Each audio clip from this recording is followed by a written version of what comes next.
point, so we're going to begin. Let's call to order the regular meeting of the Neshoba Regional School Committee tonight at 6:30 p.m. Welcome everybody. We're going to start with the Pledge of Allegiance.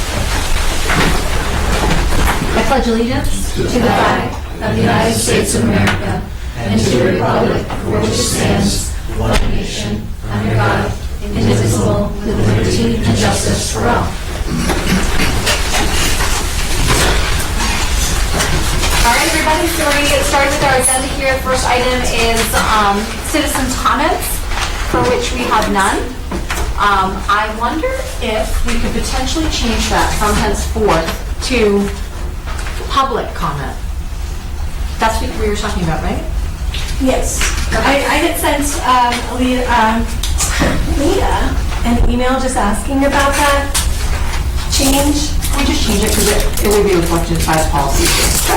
Public comment is what we will call from henceforth. Thanks, Amy, for you had actually said that to me probably a year ago. Yeah, I think it just keeps falling through the cracks. Yeah. Yep. All right, so on now to the consent agenda, and I will take the motion from our vice chair. I move to approve the consent agenda of October 11th, 2024. Do I have a second? Okay. I think Jackie raised her hand, so I'm going to give Jackie the second there. Thank you very much, Jackie. Is there any discussion for the consent agenda? I have Go right ahead. It's regarding the middle school Career Connected Partnership Grant. And so I have concerns about additional pressure and raising anxiety for children when we know that they already feel enormous pressure and levels of anxiety. And I hope that we can always remember that our children, our middle school students, are our children first and foremost. And I'm wondering if you can share any insights around how what the developmental considerations are as this program is implemented. I don't know who I'm addressing it to. And so, do we have to pull it out to have discussion on it? No, you can discuss it, but if somebody wants to object because there may be an issue, I guess the issue is, no, if you want to, you have an option. We can discuss the motion, but the approval of the consent agenda is a bundled approval. So the motion is to approve all three items. So did I'm out of order? No, You are not. No. But if you are worried, if you want to vote on the consent, you want to vote affirmatively on the consent agenda, but not on that one item in the consent agenda, and you'd rather have them pulled apart so that we vote separately on them, you can raise an objection that will pull the grant out, so you can vote no on the grant and yes on the rest of the consent agenda. But it looks like you maybe just want some clarification on I'm this just one looking for item. information. I'm not trying to So pull it fine, out. Excellent. Okay, so I just wanted to make sure. Okay. So I'm going to turn to our superintendent to give us maybe a little bit of clarity on this grant. I think I'll just ask Ms. Friend to comment at this point. Sure, thank you, if I may. So the title of the grant, I think, is potentially misleading. The title of the grant is associated with our innovation pathways opportunities at the high school, and the intention there, I think, from the state is to create opportunities for middle school students to start to begin to develop a sense of self-awareness based on their interests and their passions, so that by the time they enter into 7th and then 8th grade, they have an opportunity to have maybe a stronger sense of self and maybe some potential interest before they enter into high school. So the way that we have written the grant really is intended to support advisory at the middle level, and so you'll see in the breakdown, it's going to support our advisory curriculum, which focuses on sense of belonging and sense of self and interestalizers, learning style profiles, and really working, students will work through a MIPA pathway to say, I'm interested in art, and so if you're interested in art, then maybe you're interested in this, and then they're going to end up with a portfolio, a digital portfolio different than the high school portfolio, but through the advisory platform, which they can share with their families and then just kind of walk away from middle school with like, okay, these are potential interests for me. Other components of the grant that we have written, the grant to support includes stipends to help work to build out this pathway so it's developmentally appropriate, and specifically, I have the grant in front of me. 6th grade will focus primarily on building the competency of self-awareness as they participate in activities designed to develop their confidence and emotional awareness. 7th grade will focus on continuing to grow their knowledge of self through the completion of learning style inventories, all as a part of a larger advisory curriculum. And then in 8th grade, they'll continue their self-exploration through open-ended journal prompts and learn about careers potentially related to their own passions and interests in subject areas. So we're excited about the grant because it is supporting a cost that wasn't an operating budget for the advisory curriculum, so that's pretty exciting, as well as supporting an opportunity for our staff to be provided with some extra duty compensation to work to build out the lessons so they're meaningful for our students and our portrait of a children graduate. And then the third element of the grant request is relative to supporting guest speakers to come in and talk to our middle school students and families just about life beyond middle school. As a middle school educator at heart, I see this as incredibly developmentally appropriate for where our middle schoolers are at, is beginning to see themselves in the larger context of us and figure out who they are. So I hope that provides a little bit more information and detail about how the grant will be utilized if approved. Thank you. Can I actually say something? Yeah, Jackie. It's going to crosswalk really nice too with the rollout of the new IEP that for students who have special education services, because they're asking a lot more directed questions around like, who do you want to be when you grow up, and like having, I think, something like a foundation to be able to look to is really strength-based and exciting. So. Any other questions on the consent agenda? Seeing none, all those in favor of the consent agenda, raise your hand. All those against? No abstentions? All right. So thank you for that, and we'll now move on to the next item here, which is the school committee chairperson update. And I am happy to share with the committee that we have our new Bolton representative present with us. So everybody welcome Robin Palema to the school committee. Welcome. Robin, we're really excited to have you. We're so grateful that you stepped up to volunteer here. And if you want to just give a brief introduction to the committee and say hi. Sure. So I'm Robin Palema. I am an 8-year Bolton resident. I have a child in 6th grade and 8th grade. And, you know, my great neighbor, Amy Cohen, mentioned to me that this position was open, and I thought, you know, now is a good time to get involved. You know, I've been kind of letting all of you steer this ship for many, many years, and everyone's been doing a great job. I've always been very impressed with Amy's knowledge at the bus stop, and I said, geez, I'd really be interested in learning a little bit more about this. So here I am, and I'm just happy to be here and very excited to learn alongside all of you, and I'm already very intrigued with what's going on. So thank you. Awesome. Thanks, Robin. Welcome. Another ancillary update. We do have a person from Stowe who has submitted a letter of interest for the vacancy for the Stowe seat. And the Stowe representatives are going to be attending the select board meeting on October 22nd to advance that process forward. So we might have another new member shortly. So moving on, guys, we're going to head over to our student representative report, and we have Ava here with us and Ryan, so take it away, guys. So tonight, Neshoba Field Hockey is hosting their pink night against Algonquin. When I left the game, it was still 0-0, but I'll keep you updated. And this week we started the pilot flex schedule. Tuesday and Thursday we have flex block, and then Monday, Wednesday, Friday is just longer classes. Yeah, so in our first flex block, the juniors went to set up the PSAT, make sure everything is ready to go, which it was, and that all went smoothly.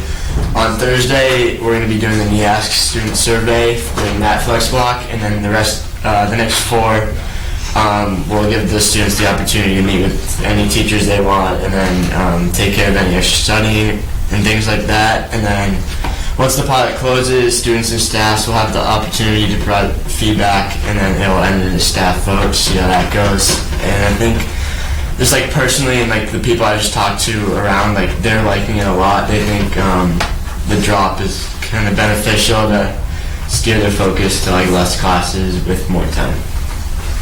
So that's all. Awesome. I wonder if the committee has any questions for the students. Yeah, that's exciting. Thank you so much for persevering through that pilot of the new schedule. We look forward to hearing at the tail end what we are all going to do next. Yeah. Thank you. Yeah. Sure. And to Ava and Ryan, Dr. Boynton and I finished our planning for our advisory group yesterday, and we're aiming for October 25th during Flex Block to bring that group together for the first time. And as the 2 representatives of the school committee, will be those representatives on that group as well. Okay, perfect. Cool. Thank you. Thank you. Great. All right, so that's it. You guys are always welcome to stay, but you're also welcome to leave. It is up to you, but thanks for being here, guys. Thank you so much. Thank you. Have a great night. All right, so on to our next item here, and that is the superintendent's report. I'm going to turn it over to Kirk. Madam Chair, should I share everybody my business coming up later this evening? Yeah, that's probably good. Just so you guys know, we'll go through our report this evening at 7 o'clock. Attorney Gleason and I will be exiting to attend the planning board meeting and governance. Sometimes we have conflicts in our meetings, but this is an important meeting as we're getting some permitting processes done for the high school building project, so our attendance is necessary there at that time. So, but we'll dive into the report so that we can then get to the goals, hopefully, Madam Chair. The first part I'd like to share with you in the report is around generative AI guidelines. We're providing some generative AI guidelines through the Digital Learning and Innovation Director, Judge Stefanowicz, so that we can explore the potential of AI in the educational setting, but do so in a responsible, balanced approach. As we know, this can be a very valuable tool to leverage learning, but it also comes with understanding best practices. And so, in doing so, we're going to be putting proper safeguards into play to do that. Mr. Stefanowicz is going to talk in more detail at the November presentation, digital learning presentation. But I asked if to bring this forward to the committee now that we're working on this with our teachers to demonstrate we're going to proceed forward safely and monitor it closely. So prioritizing student data privacy for all AI-related activities, evaluating the tools for their learning experiences, providing the PD to staff on responsible use, and supporting, we also want to support personalized learning and creativity with applications, and that those AI initiative is aligned with our district goals and learning standards. In bringing it forward to you tonight, it also gives me an opportunity to sort of solicit some participation. I know Mr. Simon has expertise in this area, and I reached out to Mr. Simon, but wanted to publicly acknowledge that we would love for you to participate with us in sort of the development and crafting of these guidelines with our teachers. While we already have the framework designed, your lens, I think, would be very helpful, particularly since it's such immensely speedy advancement in the impact of learning in the classroom. So if Mr. Simon wouldn't mind joining us, we'd love to have him. All right, so thank you. Thank you very much. And Mr. Stefanowicz is excited about that possibility as well. And so I'll be connecting you both tomorrow via email so you can schedule some times together. The part of the update that you didn't have initially when this packet came out was Project 211, because that happened last night. Project 211 is an advocacy initiative through the Massachusetts Association of Regional Schools. The 211 represents the 211 districts in this past year were in the hold harmless category for funding of state aid. Thus, we got the minimum increase per student to our Chapter 70 funds. Mr. Mulcairn has free permission to jump in if I need any assistance in Chapter 70 as it's a very complex formula. But basically stated it's this. Chapter 70 was a formula developed in 1992, and there's been some adaptations to it a couple of times. And it is the best system we have today that doesn't necessarily always work for funding schools. And the Chapter 70 formula impacts urban, suburban, and rural schools differently. And so that's not to say one over another, because each, no matter what setting you find yourself in, there are challenges that come with funding schools. But we know it needs work. I currently sit on the legislative committee for NASS, the Massachusetts Association for School Superintendents, and I spoke with our executive director, Mary Bork, today about the Mars presentation last night. We have our task force at MASS that is working on this issue as well. So through both of those avenues, we'll be working with our legislators and advising on restructuring for that, because it's going to be important for superintendents to be at the table with any guidance to the state. And our legislators are saying, yes, we know there are some fixes that need to be done. So for instance, our foundational aid comes in at a certain dollar amount, and while it may increase per pupil year over year, it doesn't close the gap of what the cost to educate is year over year. So there's complexities to that. We'll be coming back to the committee as things develop with that, but I think you all know that with adjusting legislation is a difficult, long, and arduous task. But coming out of the budget season we had last year, I wanted you to know that we, Neshoba, are in the arena with having the conversations to work on that for the future. So with that, I'll take any questions before we move on to the MTSS update. Yes, Scott? With respect to the AI, do you have intentions to require that all the teachers allow it or not allow it to be used? Or, are you going to call for a consistent approach across classes? I think that's the whole point of what we're trying to do, is to get some groundwork laid on that and to develop and have some standards around that. It's accelerating so quickly that this is why we need to memorialize these things and provide that teacher-to-our guidance, because frankly, for many of our teachers, for me, as a superintendent, it's like, this is kind of scary because it's so unfamiliar to me. How do I get it into a place where I can use these tools in a very effective way that helps me do my work? So that's kind of the aim. And I think Mr. Stefanowitz, when he comes in November, will address some of those things as well, and we'll key him to your question.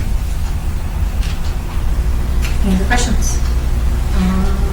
Just while we're on the AI topic, it's amazing and scary at the same time. Mm-hmm. But are you guys also looking at how do you, I hear stories about kids who can go online and write a paper through AI, Mm-hmm. right?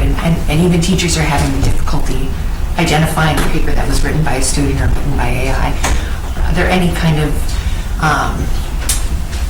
guardrails or anything you can kind of do to prevent? I mean, I don't know if I'm using the right terms, but do you know what I'm saying? Like, it can be used for good and it can be used for bad. Are you looking at it all in, or? This is what we're diving into. It's funny you asked that question. Just last Thursday, I went into an AI generator and said, give me all the key characteristics to tell if a student paper has been produced by AI. So AI was telling me how to look out for AI, right? I use that to sort of illustrate, we recognize the paradox that we find ourselves in right now, and how do we embrace it? Because this isn't going anywhere. So, like, there's no point into saying, well, we can't use it, is it? And I think very low level conversation is this cheating or not cheating is like one of the examples where we got to be higher up above that. The digital learning presentation in November will address some of that. Just as a quick flip side to that, I can go in and say, give me a college level reading on imperialism, and now give me a 9th grade reading on imperialism. And so it actually can help with differentiating instruction, and it's incredibly powerful and can be used for so much good. So I'm glad you're onto it. That's good news. Madam Chair, if you don't mind my request, would you be willing to to go out of order and interrupt with the superintendent's goals to afford Attorney Leeds an opportunity to get to the planning board meeting? So if there's no objection from the committee, we can advance the superintendent goal agenda item to right now, and then we'll go back to the MTSS report. Because Laura, I think, is the one who's going to present that, correct? Yeah. I just want to say, they've got you on the agenda, they got us on the agenda for 7 o'clock, so 7 we're o'clock. first out of the gate, so. All right, so Yes, that is correct. we always like a 10-minute presentation, Kirk, so Great. on to the superintendent's goals. If you wouldn't mind pulling up the goals document, because we're just going to speak from the goals document. As you all know, but I will repeat myself for new audience members and new members to our committee, the superintendent's goals is part of a process. It's outlined through the Department of Elementary and Secondary Education that we follow here in Neshoba. It also is reflective of a collective effort. It is not the superintendent's sole effort in developing and refining these goals. As a matter of fact, we were tuning our professional practice goal, my professional practice goal, as late as yesterday morning to get in some of the specific activities that we'd be working towards there. So there's a lot of people that go into these efforts, and I want to thank them all for being a part of that process, including the members of my team that are here today. So that being said, if we can just, there are 3 sections: the superintendent goals, the district improvement goals, which are the 4 strategic objectives that are in our strategic plan. And then the third piece of this is part of the evaluation process, and that's the performance standard. We include this in the presentation of goals as a way to forecast, to shine to the committee the areas that the evaluation subcommittee have brought forward as these are the areas the committee would like to see a focus on moving forward in collaboration with the conversation with me. So if we can scroll down to superintendent goal number 1, the student learning goal. This goal should look very familiar to all of you because it is a repeat of last year's student learning goal, and we're in a 2-year cycle now. I would anticipate we continue to have this goal because it builds upon itself as you are working on growth and acceleration over time. So this is an annual goal for us that we're hitting the 70% target rate in our universal screening assessment measures in grades K through 8. And so in order to do that, we need to continue to maintain this goal so that we can monitor that progress over time. It is an area by which when we work with principals and we have our state of the school addresses in the summer, our mid-year updates, we're coming back to this sort of static point to get a general look, but then we bring it in with other assessments to get an understanding of what learning looks like in the system. So that is a continuation of a goal that you saw last year and will continue to see. The second goal is the professional practice goal. And at the workshop, we talked about this a little bit, and we talked about disproportionality. And when we talk about disproportionality, we're thinking about students identified through their race, ethnicity, income status, English learner status, or possibly disability, how they're placed into our courses. And are they proportional to the representation within that school system? So, in the school system. So as we looked at that, the statement reads, each and every student has equitable access to challenging high-level experiences that foster engagement and academic growth with the goal of eliminating disproportionate enrollment in advanced courses among traditionally marginalized subgroups, race, ethnicity, income status, English learner status, and students with disabilities. I have been struggling, as Ms. Friend can testify, we've been going back and forth on a word, enrollment, right? And struggle to find the exact word to find that, but it's basically to say students who are in class challenging, rigorous courses, whether that be in middle school or elementary school or beyond. We know we have a differentiation model for our elementary and middle school years. We begin to specialize courses with accelerated math placement in the middle schools. So we're going to be looking at all those systems and practices and how they impact ultimately how students enter into advanced coursework at the high school level. And so you can see some of the activities that I'll be doing this year with the high school leadership team around launching our Student Advisory Council, looking at the course leveling process, the accelerated math process at the middle schools, reviewing prerequisite requirements, aligning criteria for teacher recommendations, looking at National Honor Society criteria with the Faculty Advisory Board. As you heard, we're already piloting the model schedule that is going to open us opportunities for there, particularly with the flex block to accommodate some of those things. And then deeper learning through Kaleidoscope. We're in year 2 of that. So these are some of the activities that are tied into that goal of eliminating disproportionality in our courses based upon those identifying factors. So if we're doing that, what that means is, from a statistical perspective, can we reach the place of the predictability of courses students will be enrolled on based upon those factors? And that's just something we're doing deep study of and have to go into to work on that. But here's what it comes down to, and it's in the upper part of the planned activities, is the actions that are happening in the classroom around strong equity and differentiation practices meet the needs of all students, each and every student. So as we look at, for instance, the look-fors at in the DESE walkthrough and evaluation tools, those look-fors are best practice look-fors. A very obvious one I might put out there would be like the success criteria for student learning is clear and apparent to the learners in the classroom, would be a look-for.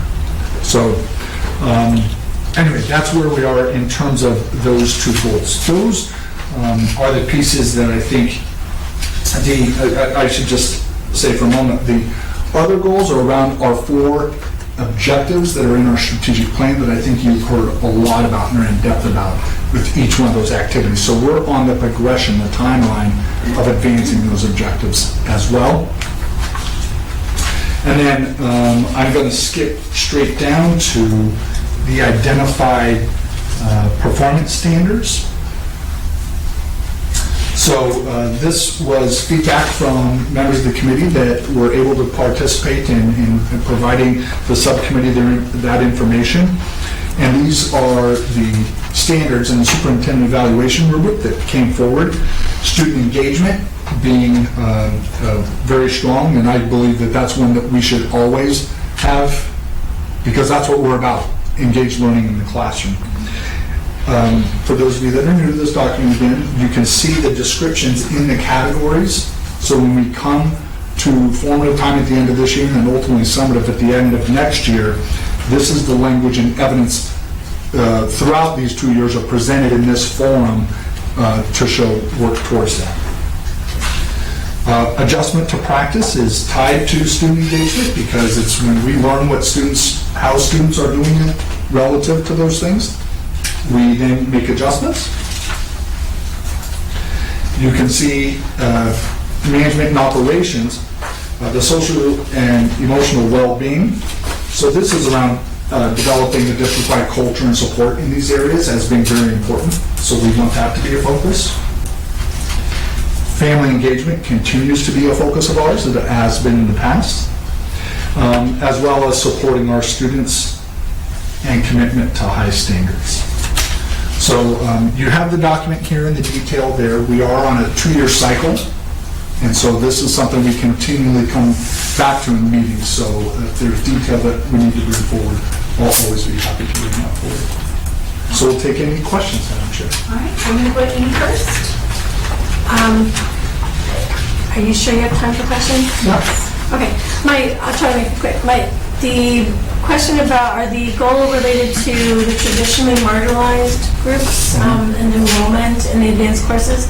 I was wondering if you had given any thought to tying that to the groups identified in the equity audit Yes. as being under-enrolled instead of traditionally marginalized, if there's a way to just tie that more specifically to the equity audit? Great suggestion, thank you. But that's where it came from, right, Kirk? Exactly. Making that explicit, I think, would be important. Amy? Yeah, I had a question. The student learning goal, I know it deals mainly with K through 8, and I was wondering if there was something at the high school where you were kind of tracking kids' progress or like looking at how, because I know all the star stuff, that's all like K through 8. Yeah. And I didn't know if there was something kind of at the high school that connected to that goal. We're embedding that into the professional practice goal around those practices. So we're going to be looking at the leveling of our courses, students enrolled in their AP courses, the performance of students in those courses as benchmarks to that. So as we're diving into that information, we'll be bringing that information forward as well. Just to talk on to what Amy is saying, so I appreciate that we are trying to get these kids enrolled and that we're trying to make the classes more representative. But enrolling students is really just like the lowest hanging fruit. How are we going to ensure Yeah. This is why I was tied up on enrollment, right? once they're sitting in Yeah. the chair, that they are actually, I mean, are they prepared? Are they getting the being support they given need? accommodations Yeah. and? These are the questions that have to surface from the examination of this area, and that's why we're diving into it. That's the direction we got out of the equity audit, is we need to look into these things. So to have the answers to those today, I don't have deep answers to that today. That's, I think, the driver behind getting into that with the professional practice goal. And I like the look-fors and all of those practices you're going to be instituting. Yeah. Any other questions about the goals? Do we take a vote next? We have to approve the goals at the next meeting. So if we like ponder this, as Dr. Yes, Fabian please. says, and come up with more ideas in between now and next time, we should email you and then maybe we can. Yeah, if you guys want to send those to me maybe by this weekend, I can send them to, meaning like Saturday morning, so that I can send them to Kirk and like compile any concerns you might have.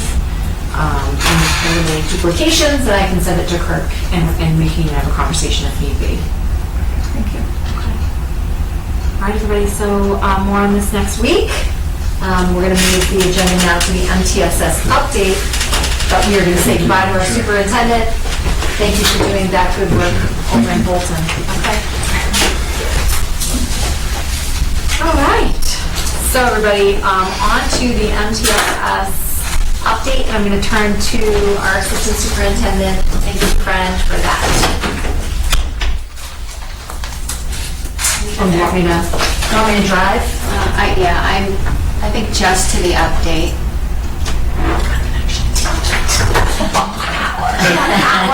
The HDMI cord. We don't have anything odd on here. No, I'm just kidding. I would never. Okay, here we go. There are a lot of words on the page there, and the committee will note and has already likely noted that there's a hyperlinked slide deck providing more information at the end of the update. So I am not going to speak to the slides, but the slides are there to provide more details. And I'm happy to answer any questions now and moving forward about MTSS. If anyone on the committee or even moving forward, any of our family members have any questions relative to MTSS. So I'm going to do my best to provide an overview of what MTSS is and how we have worked to build some structures and systems here at Neshoba to implement MTSS. So over the past 2 years, we have been working to build the systems and structures at Neshoba to build out a multi-tiered system of support. And it is just that, it's a system, it's not an initiative, it's not a collection of strategies, but it's a system that involves multiple interdependent components, from high-quality curriculum, like our high-quality curriculum we've just adopted for K-5 literacy to strengthen our phonics and phonemic awareness and strong foundational literacy skills for our students, to scheduling work, where we have now built in time for win time, hopefully flex time at the high school, time for professional learning communities, so teachers are engaged in conversations about student learning in collaborative teams with administration and coaches every week. Our universal screening system,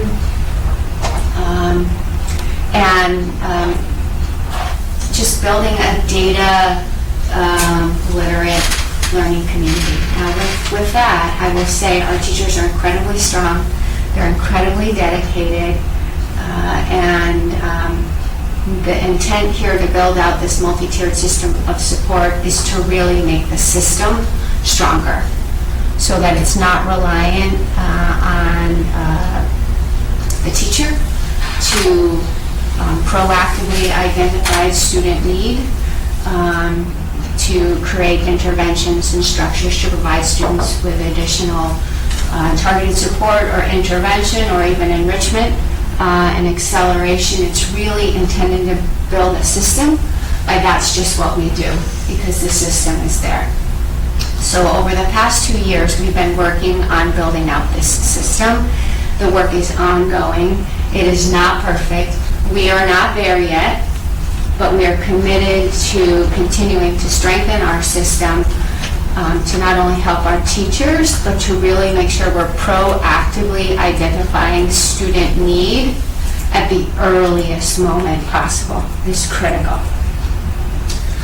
So, as the committee is aware, when Teaching and Learning is talking about high-quality instructional materials or a curriculum review cycle or alignment of scheduling or the new pilot at the high school of the new schedule in tandem with the high school team, it's all in an effort to create a system-wide approach to build these multi-tiered systems of support.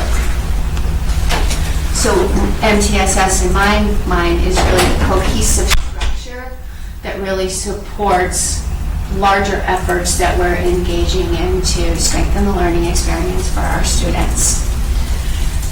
Every state has its own version of MTSS. So if you were to search for multi-tiered system of support, you will see different diagrams, different images, different reliance on different elements of the system. Massachusetts has a framework for MTSS. It was updated in 2018, and Universal Design for Learning was added along with an equity lens, and so that's the framework in which we have implemented and developed our framework here at Neshoba for MTSS.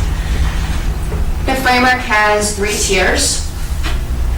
Tier 1 is first instruction. Tier 1 instruction, high quality Tier 1 instruction by our classroom teachers that is differentiated and responsive to student need in the classroom. It also includes universal screening, which, as you're aware, we have implemented the STAR suite for universal screening. So Tier 1, strong foundation of learning for all students. Tier 2 is intended to provide additional targeted support for students who are demonstrating need, who maybe are not responding to or just maybe need a little bit more in addition to Tier 1. So Tier 2 support comes in the form of small group instruction or targeted instruction by the teacher, maybe during independent or group practice time within a lesson. Our win time, which has been built into the K-8 schedules, is an excellent time. Tutorials, another excellent time in a middle school schedule to receive Tier 2 instruction. And hopefully at the high school we will see Tier 2 targeted support being available for students during the school day with a flex block. The professional learning community model is critical to Tier 2. In that teachers are taking a look at our universal screening data, they're taking a look at classroom assessment data, they're having conversations, problem-solving conversations with one another in the team and talking about students who are ready for more, students who are needing something extra, and how those students can be regrouped during these pockets of time to receive what it is that they need. And then tier 3 is the most intensive type of support and intervention that's delivered one-on-one or one-on-two. This is where students with IEPs could be serviced, but I would also say MTSS is not a special education model, it's a general education model, so we may see students who would benefit from tier 3 who do not have an IEP. And so I will say we have built out the system and the structure. There's work to be done, but the structure exists, K-8, and it's underway at the high school, which we're excited about. As we step into this school year, we are prioritizing several key initiatives. We're going to continue to build out our HQIM in identified areas of high-quality instructional materials, continuing to strengthen our units, our curriculum units, as it relates to high-quality learning experiences using the DESE unit unpacking tool, the looking at student work tool, and there's also a lesson internalization tool through Deeper Learning Kaleidoscope. Those are tools that we'll be using with our 6 through 12 teachers. Internally, Teaching and Learning has built out an MTSS website for teachers so that teachers can access that internal site to say, for example, I'm a 4th grade teacher and I have a student or a group of students who are struggling on X skill or concept, and then it provides a suggested list of interventions or targeted supports that the teacher could use. Our literacy specialists and our math and our literacy coaches have been incredibly helpful with building that out. We've also developed an MTSS handbook, which I know was linked in the materials at the end of last year. And then finally, we've been working, I should say finally, this is finally at the end of my sentence or my paragraph. We've been working on building just overall data literacy district-wide, which continues to be a need, whether it's interpreting the STAR data and all the diagnostic information that we can glean from STAR, being able to interpret that as a classroom teacher, explain it to families and explain it to students when it's developmentally appropriate to celebrate their growth and areas to work on to develop their metacognition. Those are all areas of need and areas of continued work that we're engaging in. Over the summer, I had mentioned that we had just about 30 educators enroll in our DataWise course through Harvard edX, and we are continuing to offer that again this school year and as an optional professional learning goal for staff. And we have another, I think, 34 staff who have enrolled in that. Again, just helping to build our collective efficacy.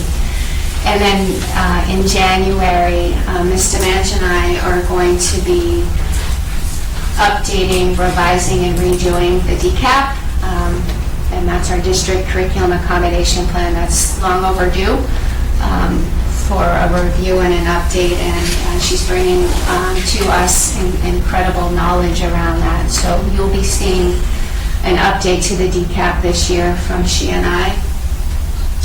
And then just in summary, I've included the slide deck with more detailed information about what MTSS is all about, what it means for us here at Neshoba, and then our next steps by grade span. That's linked in the slide deck as well. Wow, thanks, Laura. It's really great. Huge undertaking. Does anybody have any questions about the system that is being built? First, thanks for all these materials and the slides. Quite comprehensive. The slides mentioned a STAT process and a STAT team, and I wasn't entirely sure what those were. The STAT team is the Student Teacher Assistant Team, and that is a team representative of different personnel within the school, building administrator, special educators, related service providers, counseling team representative. And the STAT team is convened when a team, a grade level team or a team of teachers has been providing these targeted supports, these intervention, and the students not responding as would be expected. And so they bring this differentiated team together to do further problem solving, to look more into it, and parents become incredibly engaged in the STAT process as well. Any other questions? I had a question. So I guess I was curious at the high school, so the continuum is kind of like, the first step is like the flex block is kind of the, like if students are struggling, they can get more support through the flex block.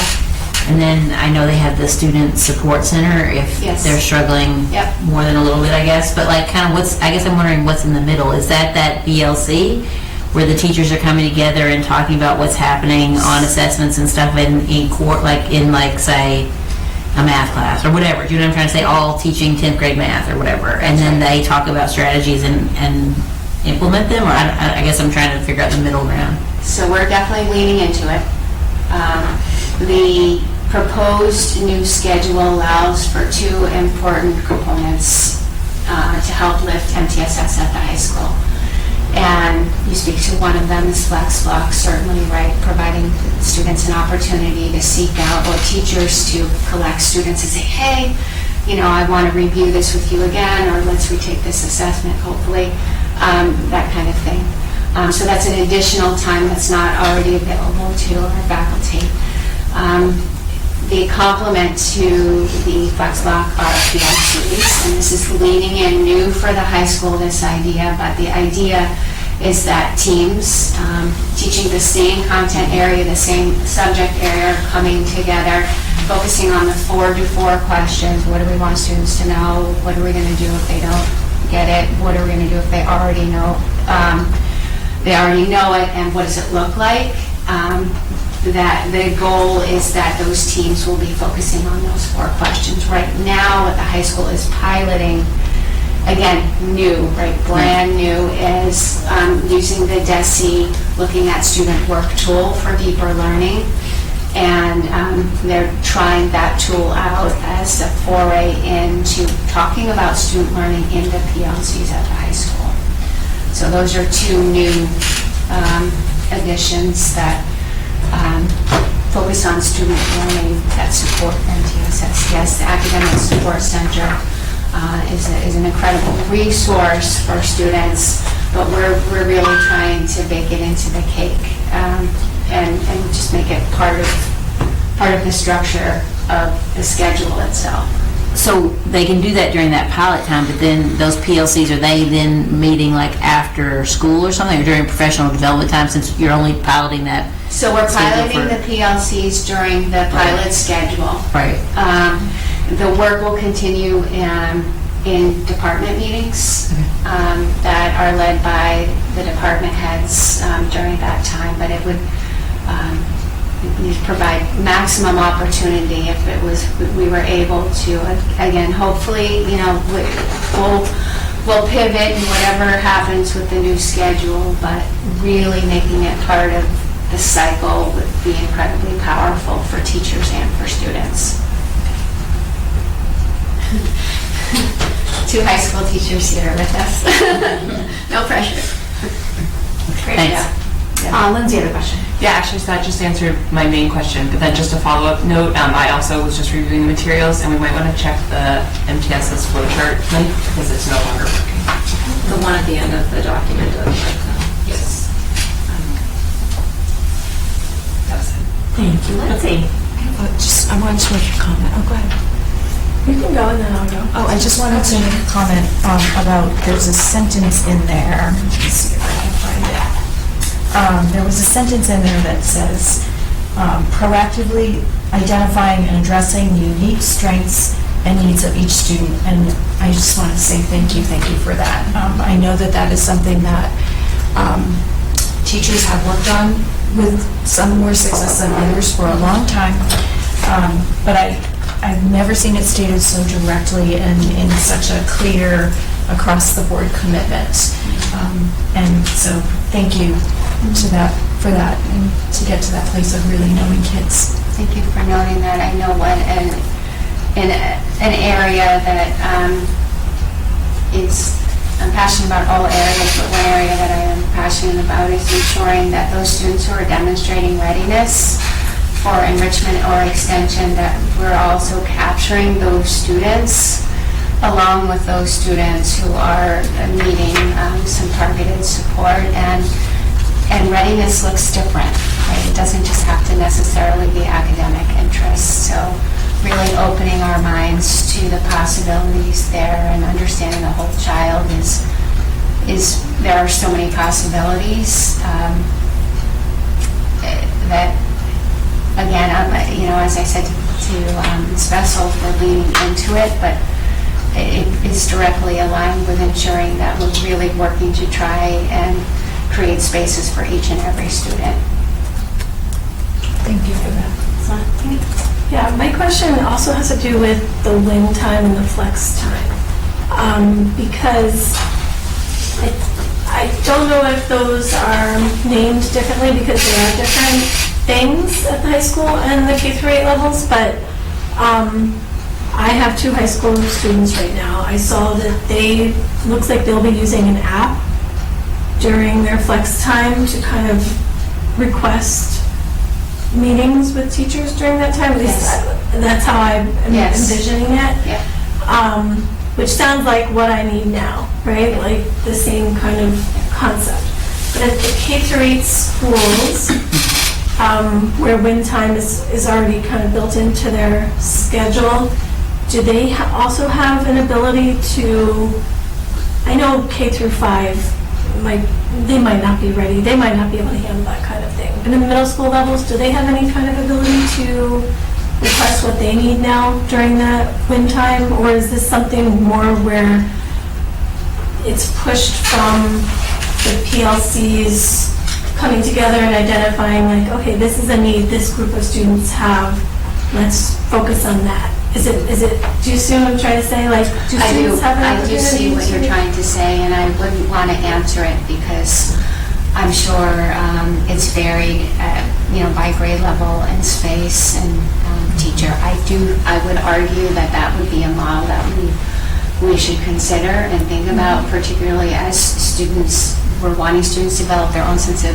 agency and independence and advocacy, particularly at the middle level. Those are really important skills. So if it's always at the request of, it's maybe a lost opportunity for us to provide students with an opportunity to say, you know what, I need another go at this, or I'd like to set up an appointment with, Mr. Keaveney.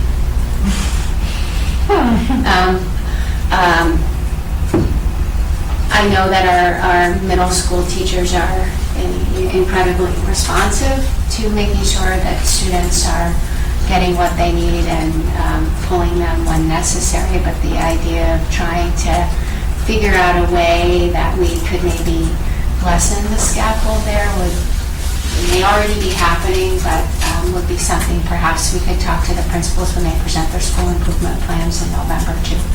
Thank you. Great. All right, everyone. I mean, this is the good stuff right here. So I'm glad we had a good discussion. Thank you, Laura, as always, for your very thoughtful presentation. But it seems like we are going to move on. All right, everybody. So on to new business. We have a very exciting couple of special guests today that are here to talk to us about some DECA field trip requests. And so I'd like to invite them to the front table there. Mr. A and Ms. Norton, welcome to both of you guys. Good evening, guys. Thanks for having us again. And so Laura, I'll maybe turn to you or Ross to cue this up. I didn't practice Mr. A's last name. I usually do. Mr. Andriopoulos and Ms. Norton are here to represent, as always, and talk to us about potential approval for a DECA-related events. Yep. We have a couple of events. We have our overnight States field trip that both of these are annual events that we have done since, at least I started here 15 years ago. So our first trip that's overnight will be February 27th. So we leave Neshoba February 27th in the morning. It's a Thursday. I'm lucky to have. We will return March 1st, generally midday, and that is a Saturday that we do return. So we're in Boston for 3 days, 2 nights. Students get bused back and forth through D-Bus or however mode. If you guys are familiar with DECA, we start the DECA season off with a district competition. Usually that's in UMass Lowell. They moved us this year. We're going to Nichols College. We joined a new district this year, so we're excited to work with some new schools. States is the next level up. We're anticipating around 100 students. Last year we had 104. We're going to be optimistic, go 110. Yeah, they did make the requirement, the qualification process a little harder this year, but we're keeping that number at 100 for now. Then the other trip that we're also requesting tonight is our Nationals trip, which we have the dates on as well. That is April 25th to May 1st. That will be in Orlando, Florida. It's a trip that we've done quite a few times. I think this would be my 6th time going down to Orlando, so I feel like I know it pretty well now. Last year, the last 2 years in a row, we've set and then tied our school record with 26 students making it down to Nationals. Hoping to have the same type of turnout this year. Those are 2 really healthy numbers and one of the best in the state. That is a much longer trip, as you could probably tell by the dates. It's 5 nights, 6 days. It's a much longer conference, but also there's a little bit of fun in there as well as we go to the parks, and there's leadership conferences and great opportunities for our kids to grow and apply their business knowledge. If you guys have any questions, we'd love to hear from you guys.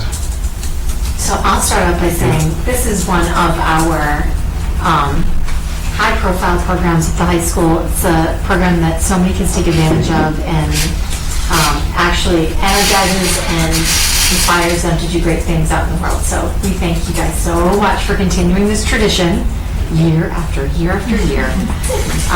Not all high schools do this, and we have a gigantic program that it performs really well. So thank you, for starters. So this travel is part of the gig. So they're looking for our approval, but we are not going to take a vote until next meeting. It's just so you guys know. This is your opportunity to ask some clarifying questions or probing questions if you have any. I had questions about the cost for I know you said it should be determined, but like, what was it last year for the? Nationals. So Nationals last year was around $1,300. I actually just put a deposit down for some flights yesterday because, as you guys all know, the earlier you book them, the better. So they're looking at flights are about $470 a person right now, even when you book this early. So that was kind of concerning. We have a lot of to be determined costs, like the hotel. We haven't got that information from DECA. We don't have a choice of where we stay. We stay where DECA tells us to. The only really choice we have in the matter is our flights and then our shuttles and how we get back and forth from the airport. Those all have to be figured out, but roughly it's around $1,300 for Nationals. And that's with like cost defrayed from fundraising? So we fundraised quite a bit. We had 260 members in our club last year. I think we fundraised in between $10,000 or $15,000 last year. If you divide that out by the amount of members, it doesn't go very far, as you can imagine. What we tend to do with our fundraising dollars is save them for students who need financial assistance. I'd say 2 years ago we had an extraordinary amount of students who approached us for financial assistance, and we were lucky enough to have that and have that covered. Last year, I'd say it was a little more reasonable. We had just a few students who approached us, so we were in better shape last year. But we tend to help those who need help rather than help all, if that makes sense. Just because of I think I actually just calculated this morning. I think we're projecting to spend like all in all over $100,000, $120,000 this year. When you think about all the costs between states and districts and national, so it's quite the undertaking. I think you guys know a little bit about DECA. It takes a village to run our program. Like it's far beyond Kate and I now. It's our building principal. It's our admin team. Our co-workers are chaperoning, and I know I work with Ross quite a bit, Lucky Ross.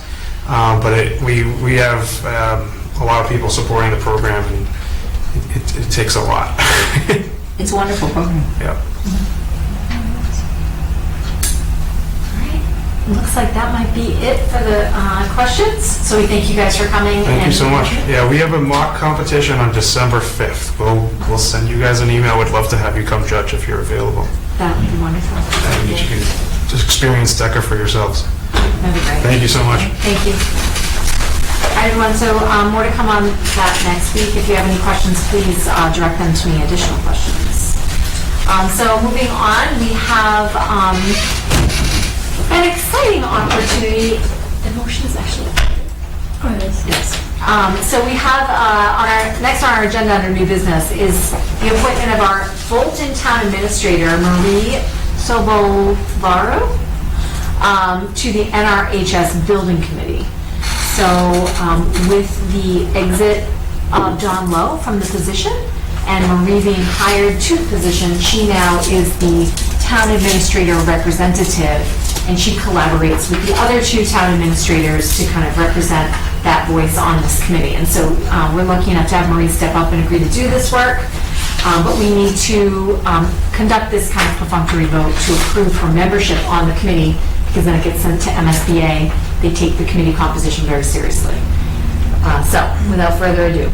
Okay, I move to appoint Marie Sobolvaro, Bolton Town Administrator, as an advisory member of the Neshoba Regional High School Building Committee. And I'll second that. Is there any discussion? All those in favor, raise. Oh, was that? I just wanted to ask a clarifying question. You said an advisory member, so is that not a voting member? Right. Okay, then just clarifying. That's correct. And just to clarify, I think that Kirk is our only non-resident voting member. Yep. But there are, I think, maybe 8 advisory members, including Rob Frieswick, Laura is on the committee, and others. Yep. All right, all those in favor? Any opposed? All right, thank you very much for that. Everybody's unanimous. So we've already conducted the superintendent goals presentation, so we're going to move on to the main event, taking up much real estate in the agenda. For now and for a while. So you guys know from an email that I sent out that the MASC has been quite busy updating the model policy manual, which lives on their website. There's the model policy manual, and then there's the policy manual of every individual school district who has adhered to this. We are one of them. And so Amy and her subcommittee over the last couple of years have been trying to get their arms around all of these crazy updates. There's also some policies that just need to be deleted. There's some brand new policies. So they have built the mother of all spreadsheets. Yes, Chandra, thank you so much. That spreadsheet is going to kind of act as our guide as we go, both the subcommittee and the school committee. That will remain in the meeting materials so that the public can kind of track what is happening on the policy front. Much of this is incredibly mundane, but what we're going to basically do is Amy's going to try to bring about 20 policies at a time to the school committee over the course of the next year. And so by our manual, we have to do a first reading of every policy that gives the committee an opportunity to ask probing questions. Then the subcommittee presumably meets again. They discuss and manage all of those considerations. Then they bring back a final version to the school committee for a, quote, second reading. So what we hope to do procedurally is to have the first reading look exactly like this, where you are going to be given the opportunity to fire away at Amy. She will take notes on any things that you have concerns about, and the subcommittee will manage it. On the second reading, it will be captured in the consent agenda so that we can just vote them all into existence at the same time. And then she will have 20 new ones, later as a first reading in new business. So that's kind of the process that we've established to try to manage this as best we can. So that said, I'm going to push it over to Amy. She is going to guide us through this policy first reading for the following, I think, 17 policies. So I just wanted to actually bring up 2. The rest of them we felt were pretty minor. The first one we wanted to bring up was the ACR red line. So one of the things that we talked about was if you scroll down under resources, we put the name of the current director of human resource, like we put in the contact information, and we assume that's okay, but we're wondering if you just wanted us to put the title in and not put, do you know what I'm trying to say? I don't know how you wanted to do that, but that was like a question that we had for this one, and wondered what the committee wanted to do. Any thoughts? I don't like it. Was that your edit? Well, only because, because that means if the person changes, we have to revote the policy again. Yes, that's true. Yeah, we talked about that. Yep. I think that's appropriate. So can I get a, I know they're so mired in it. Can I get a straw vote? Would you guys, how many of you guys would like the name to remain in the policy? How many of you guys would like the name to come out of the policy? Can you give me a thumbs down? Okay, there you go. What is the other one you wanted to? Oh, yeah, the only other one that I wanted to say something about. Yeah, go ahead. Before we go on, we just want the title for ACR, and is the phone number taken out, staying the same if positions change, or? I usually go in the same office with the same phone number. Okay. So the phone number should be fine. I think it makes sense to put the title and the phone number, and then if the person in the position changes, an update doesn't need to be made because it is still sending them to the correct person. Maybe just the district number instead of like an extension. Yeah, there's an operator that answers the phone. You don't have the extension. So we'll leave the address and the phone number and take out the name? Yeah. Everybody's okay with that? Okay. All right. The other one was BJ.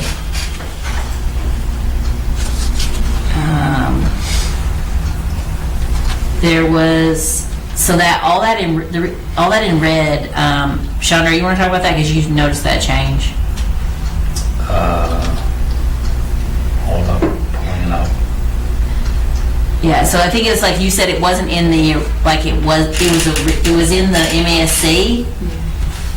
Like, Yeah, so this first paragraph in red, that is texted, is currently in our policy manual, but not in the sample language from MASC.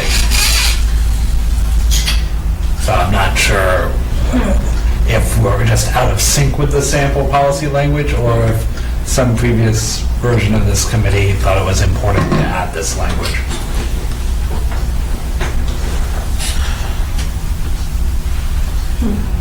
So it's basically saying that we should be responsible for working vigorously. well, this is what I told you. I was surprised by this policy. I never. Yeah, so this whole policy is about a legislative program. Yeah. The school committee as an agent of the state must operate within the bounds of the law. We will keep ourselves informed of pending legislation as number one. We will work with our representatives and other groups to develop a legislative program to seek full funding. The school committee chair is the designee. This person will be authorized to speak on the committee's behalf with regard to legislation being considered. So we added that in too. Yeah, the draft language says that the committee should appoint someone as their designee. Yeah. And in our discussion, we thought it made more sense just to have the school committee chair hold that role, so we don't have to update this policy every year. Yeah.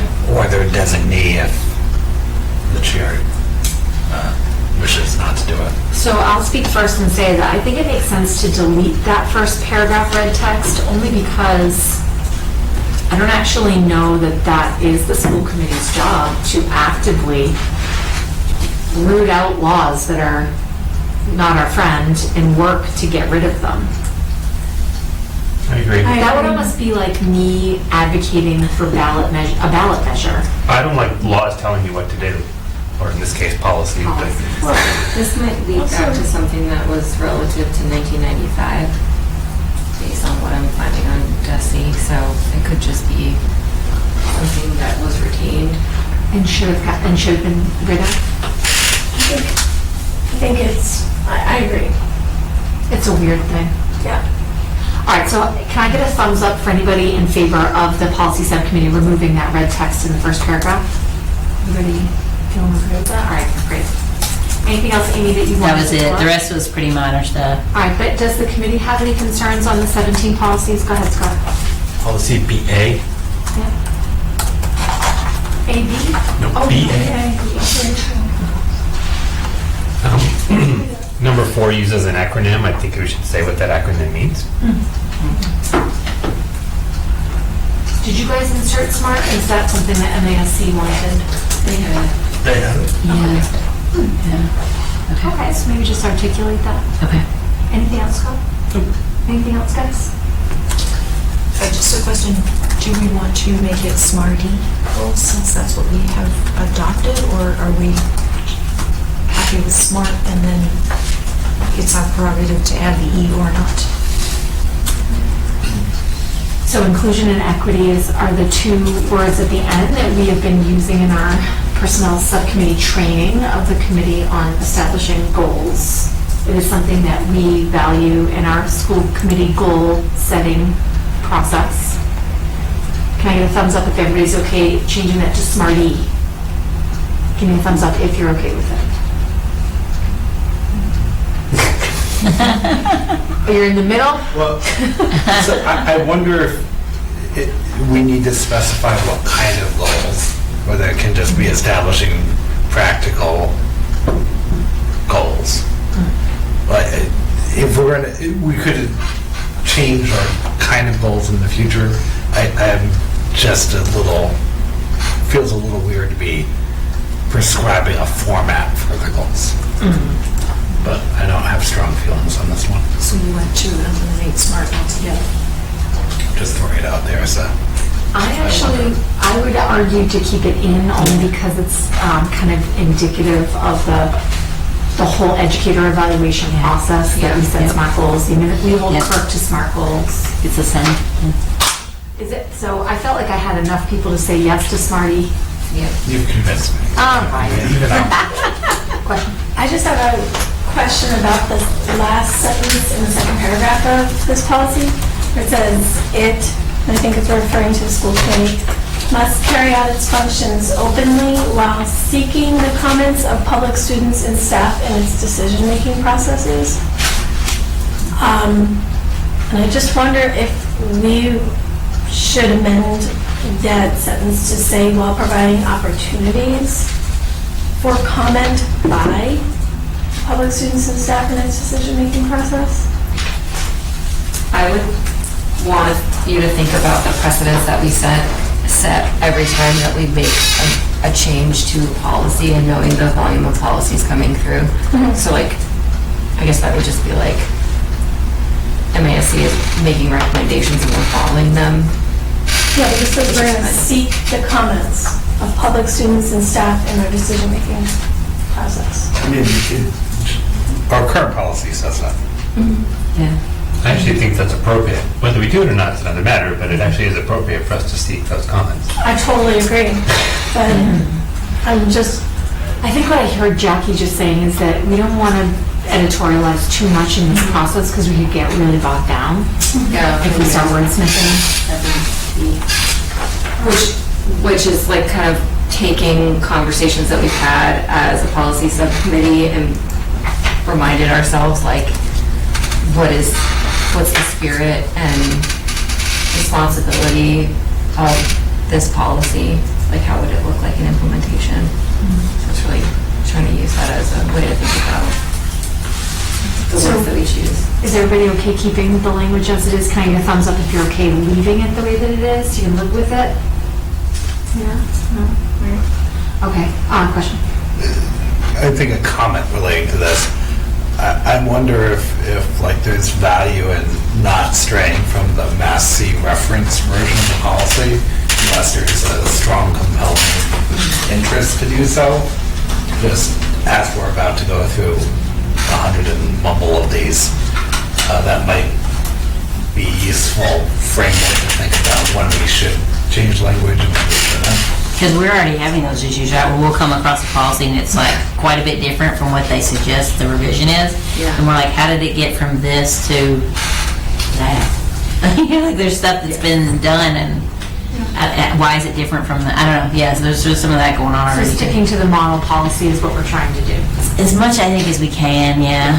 I just think we need to be careful about approving policies. I think we just need to think through what we're approving. That's my only point. So not just rubber stamping. I agree. Yeah. Right, and so I guess a comment to that would be, like, that is exactly what the policy subcommittee is bringing to you all, which is why, like, when you look at the tracking document that's open for anybody on the school committee, as well as anyone with the link, we're really talking through, like, which ones require major revision and input from the school committee and Is there a So way far, to there weren't provide any this input on batch. this we spreadsheet? strategically chose At this none of those because we need to flush out as a policy subcommittee the ones that we comparing existing and recommended red line versions and then what we would want to bring to you all and really balance how many of those larger conversations would we have every single school committee meeting until budget. Excuse me. So I would just say that this spreadsheet is going to forever be open to everyone, including the public. We never want to be collaborating outside of the meeting on a living document. So just be wary of that. If any of the school committee members want to weigh in at the subcommittee process or level, you can go to those meetings. Or if you wanted to, you could send an email to the chairwoman, to Amy, about something. If you can't make the meeting, I'm sure Amy would bring something up if you need it or two. All right. So any other discussion on the first reading here of all of these? Super nitpicky, but if we're going to use Smarty to relate to the superintendent goals, his goals say SMART. Where are they? They're right at the top of his goals. Oh, yeah. It just says SMART. So just Got it. And that policy is about our goals, right? Our operational goals. And so SMART is taken from DESI. Neshoba transformed it into SMART-E. And so maybe it's not as important for the superintendent because he doesn't have the I and the E on his, but we do. And that's in our spreadsheet, which we'll see next. Oh, good pickup. All right, guys, we're moving on. This will fall into the consent agenda next time, assuming that Amy makes all, and the subcommittee make all the changes that we just discussed. So thank you for that, guys. And then I assume you'll bring 20 more next time-ish? That's what we're working toward, yeah. Jan, thank you so much for all of that and for putting it in that spreadsheet because it was so easy to look at the spreadsheet and say, this is a minor revision or this is something that requires a lot more of your attention, and that made it a lot easier to weed through all of the changes in all of those policies. So thank you for that.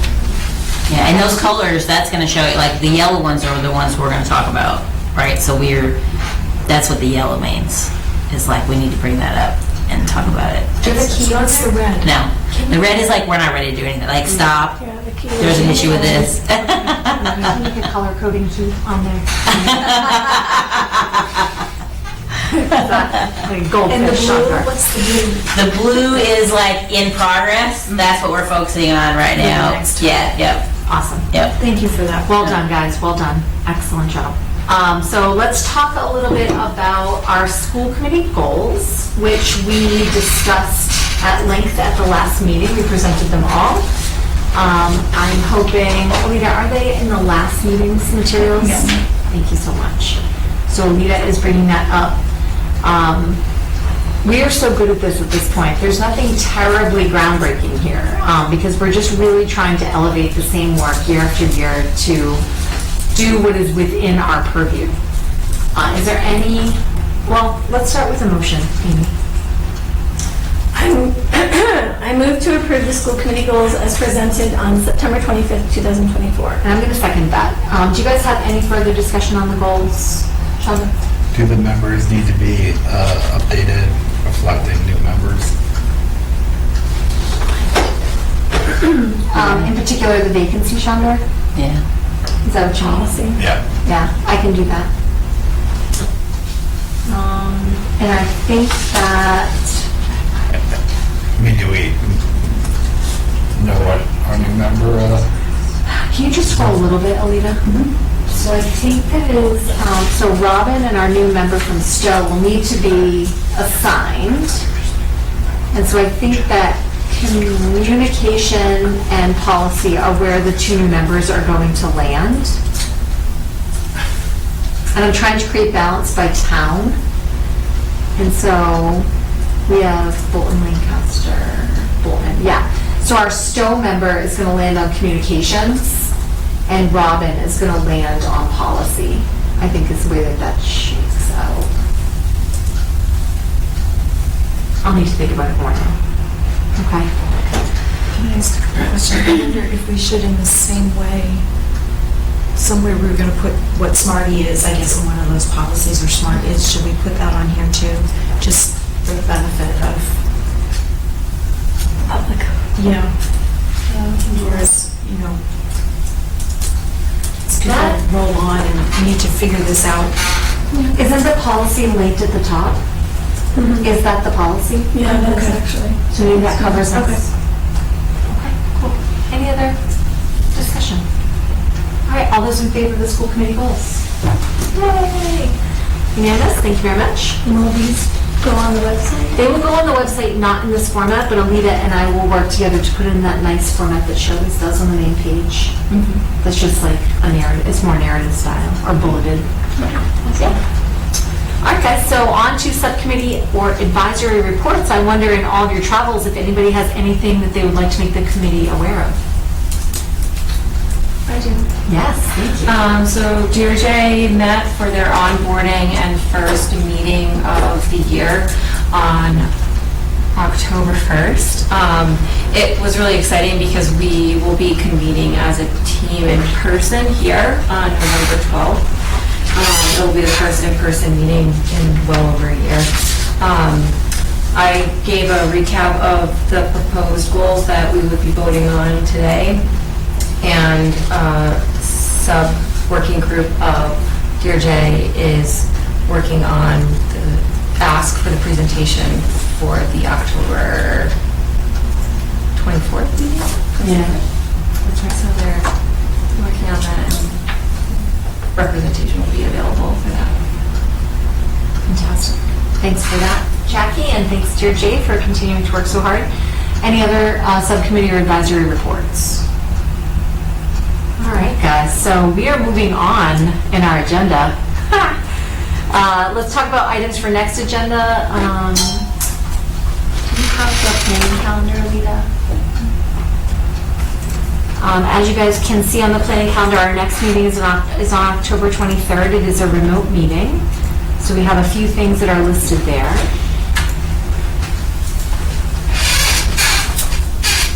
Lita's loading that.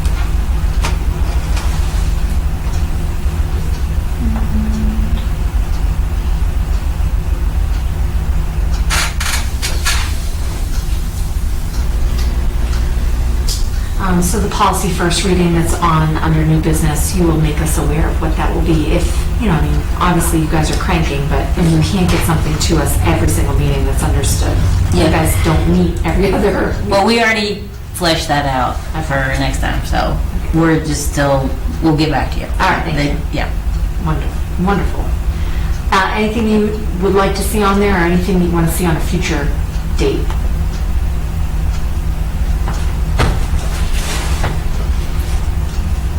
I do want to remind everybody that the school choice update that we thought might come at this meeting, Kirk thought it would make more sense to roll that into his annual projected enrollment presentation. And so he's going to kind of bring those two things together for us to put it in context. So that's next meeting.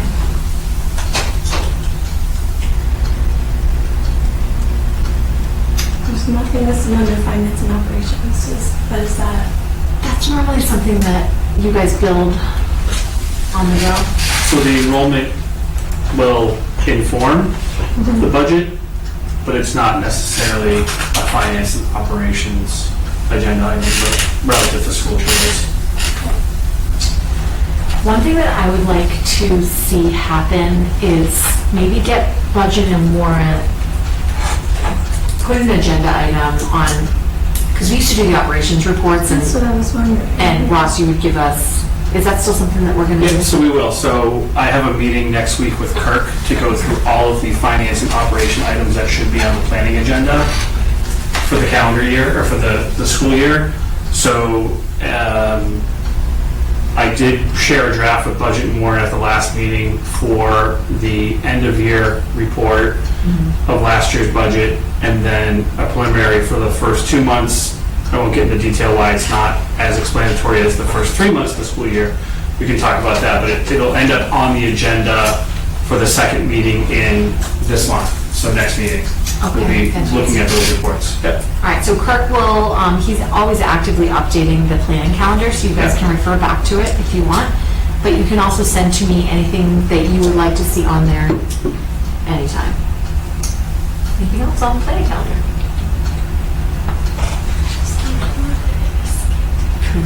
Just like that. All right, guys, so that is that for the items for next agenda. If something comes to you, you can let me know. And our most exciting bullet point of the night, I'm going to make a motion to adjourn. So, second. Thanks, Sharon. Sharon's got the second. All those in favor? Any opposed?